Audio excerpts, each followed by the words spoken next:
Hey, salut tout le monde! Aujourd'hui, on va regarder les macronutriments pour être en diète cétogène. Alors c'est parti, générique!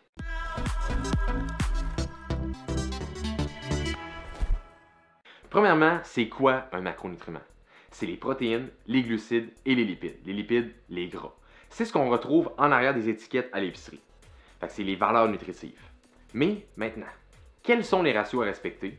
Est-ce qu'on peut changer nos macros en cours de route? Et comment bien tout calculer?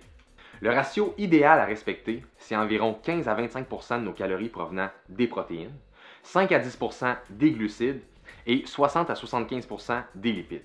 Pour faire ça moins compliqué avec les pourcentages, idéalement, les glucides nets devraient être entre 20 et 25 grammes.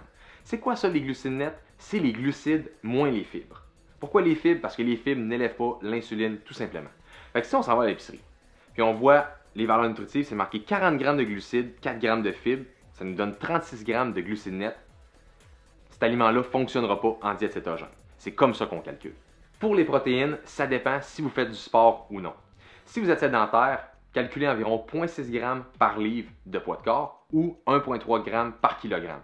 Si vous faites du sport, calculez 0,8 g par livre de masse maigre ou 1,8 g par kilogramme de masse maigre. Et les lipides, c'est le reste. Ce qui est important de regarder dans les 2 premières semaines d'introduction, c'est de consommer, d'être très bas en glucides nets pour que le corps devienne céto-adapté le plus rapidement possible. Après ces 2 semaines-là, on peut voir quelques signes si on est capable de faire un jeûne de 24 heures. Si on a plus d'énergie, on se sent moins fatigué.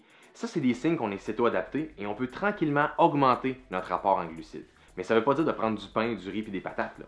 Juste augmenter notre apport en légumes, en fibres, etc. Aussi, ce qui est important de comprendre, c'est que si vous ne perdez pas de poids, c'est une question de déficit calorique. Ce que je veux dire par là, c'est qu'il faut que vous consommiez moins de calories que ce que votre corps a besoin. Si vous en consommez trop, vous allez prendre du poids. Ça ne veut pas dire que la diète cétogène, c'est un buffet all you can eat de lipides. C'est pas ça pantoute. Il faut ajuster nos lipides en conséquence avec notre perte de poids. Donc, c'est tout pour ma vidéo. Si vous avez des questions, dans les commentaires. Et sur ce, nous, on se dit à une prochaine vidéo.